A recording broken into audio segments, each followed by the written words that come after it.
Halo semuanya, selamat datang di CSR Talks Filantra bersama saya Eka Rahmawati. Hari ini sudah kedatangan narasumber yang luar biasa, yaitu ada Bapak Majid Badarudin, seorang SROI spesialis di Filantra dan juga Sustainability Enthusiast. Nah, jadi di episode kali ini kita akan membahas apa itu SROI.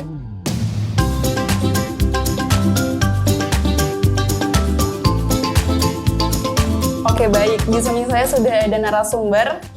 Halo, Bapak Majid, bagaimana nih kabarnya? Alhamdulillah baik. Alhamdulillah. Kesibukan sekarang apa aja nih? Sekarang saya masih sibuk keliling Indonesia untuk menghitung SROI dan melakukan pemberdayaan masyarakat di beberapa kota daerah di Indonesia. Luar biasa sekali ya. Oke, berkaitan dengan SROI nih Pak Majid ya. Iya. Apa nih sebenarnya SROI itu gitu, dan juga jenis-jenis dan lainnya, mungkin mitra-mitra kami masih ada yang membutuhkan informasi terkait SROI tersebut. Oke, baik Teh, terima kasih atas pertanyaannya. Jadi secara sederhana, SROI itu merupakan kerangka kerja ya untuk mengukur dan menghitung ya hasil dari kegiatan kita lakukan di lapangan, lalu kita konversi, kita ubah menjadi sebuah nilai manfaat atau nilai sosial, Teh. Begitu. Oke, jadi SROI ini bukan hanya sekedar uang gitu ya, tapi nilai sosial yang betul, karena kita hitung dari dampak ekonomi, dari dampak sosial, dan dampak lingkungan, TK. Oke, kalau SROI sendiri ini kepanjangannya apa tuh? Oke, jadi secara kepanjangan SROI itu Social Return on Investment. Jadi bagaimana kita menghitung nilai balik sosial dari sebuah kegiatan yang kita lakukan di lapangan. Oke, jadi kalau disederhanakan nih ya Pak ya, berarti SROI ini adalah menghitung dampak gitu ya? Ya, begitu. Oke. Kalau yang saya baca juga nih ya, saya sedikit baca-baca juga nih. SROI ini kan ada jenisnya ya? Iya. Apa saja tuh jenisnya? Baik, jadi ada dua jenis cara mengukur kita SROI, menghitung SROI itu ya. Pertama ada evaluatif, ada juga yang forecast. Jadi kalau evaluatif itu kita menghitung dampak atau hasil dari sebuah kegiatan yang sudah kita lakukan. Itu sebetulnya mudah karena kita menghitung dari hasil-hasil yang sudah terlihat, yang dirasakan oleh masyarakat begitu. Tetapi kalau forecast kita meramalkan gitu ya nilai sebuah kegiatan untuk prediksi yang akan kita lakukan ke depan. Dan biasanya forecast ini melibatkan para ahli yang di bidangnya gitu. Misalkan contoh ada yang namanya kita pemberdayaan ternak domba ya, petani ternak domba, maka kita akan melibatkan petani atau peternak domba untuk menghitung berapa keuntungan ke depan, berapa anakan ke depan. Oke, berarti ada dua jenis nih ya Pak ya. Yang pertama evaluatif, yang kedua forecast. Ya, yang saya tangkap yang evaluatif ini berarti setelah program berjalan gitu ya, setelah selesai baru dilakukan perhitungan tersebut. Iya. Betul. Terus kalau yang forecast ini berarti sebelum begitu ya? Iya. Banyaknya dilakukan ketika perencanaan program begitu. Oke, berarti tadi ada dua jenis SROI ya teman-teman. Yang pertama evaluatif, yang kedua itu forecast. Yang evaluatif ini berarti setelah selesai program begitu ya Pak ya, dilaksanakannya. Betul. Terus kalau yang forecast ini berarti sebelum perencanaan, saat perencanaannya. Betul, kalau forecast lebih banyak digunakan ketika akan merencanakan program atau sedang merencanakan program begitu. Oh, atau sedang nih. Oh. Iya. Seperti itu.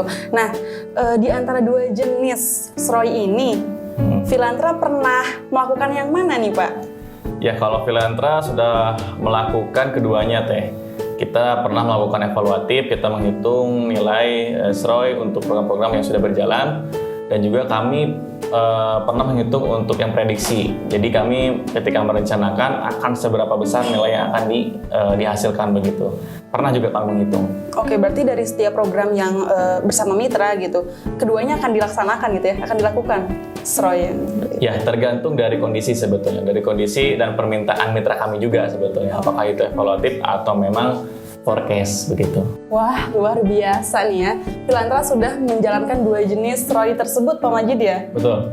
Saya penasaran juga nih, mitra mana saja sih yang pernah berkolaborasi dengan Filantra untuk perhitungan SROI? Baik Teh Kak, kita coba tarik mundur ke 2022 kemarin. Jadi di 2022 saja kemarin kita sudah bekerjasama dengan beberapa perusahaan. Di antaranya ada Biodipa, ada PLN Pusharlis, ada PLN Winjabar, ada PT Smelting, dan lain-lain. Dan kami sudah melakukan dua jenis tadi, evaluatif atau forecast TK, gitu. Banyak juga nih ya Pak ya, yang sudah berkolaborasi dengan Filantra mitra-mitra di Ya, lumayan, alhamdulillah banyak. Apalagi SROI saat ini sudah menjadi syarat untuk melengkapi kelengkapan proper TK dari Kementerian Lingkungan Hidup dan Kehutanan. Oke, jadi Pak Majid, mungkin teman-teman atau mitra di sini belum tahu nih ya, yang belum melakukan perhitungan SROI, berapa lama sih waktu yang dibutuhkan untuk melakukan perhitungan SROI ini? Baik, untuk berapa lama menghitung SROI ini sebetulnya tergantung dari seberapa rumit data yang kita ambil di lapangan. Oke.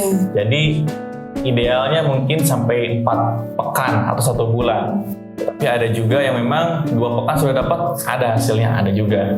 Tapi kita coba idealkan itu di 4 pekan sebetulnya TK gitu. Oke. Tadi kita sudah berbicara mengenai jenis, gitu ya, pengertian. Nah, tujuan SROI ini, apa sih tujuan dari SROI ini, Pak Majid? Dilakukannya tujuan SROI ini apa gitu? Biar teman-teman juga mungkin mengetahui lebih jelas gitu ya. Baik, untuk tujuan SROI ini pertama kita membantu setiap organisasi untuk dapat memaksimalkan nilai sosial atau nilai manfaat setiap kegiatan yang dilakukan di lapangan. Itu yang pertama TK. Nah, yang kedua, kita pun di SROI ini akan memberikan penjelasan bahwa pentingnya kita melibatkan para stakeholders untuk dapat berkontribusi dalam setiap kegiatan pemberdayaan masyarakat atau kegiatan-kegiatan sosial yang dilakukan di lapangan. Nah, yang ketiga adalah tujuan SROI itu kita bisa mematangkan perencanaan program yang akan dilakukan untuk memaksimalkan tadi nilai manfaat, nilai sosial yang akan dihasilkan pada akhir program begitu. Oke teman-teman, seperti tujuan yang sudah tadi Pak Majid sebutkan, berarti penghitungan SROI ini sangat penting dilakukan gitu ya Pak Majid untuk melihat seberapa besar berhasil lah gitu sebuah program seperti itu ya. Nah, untuk pengukuran SROI ini bisa dilakukan oleh siapa saja sih?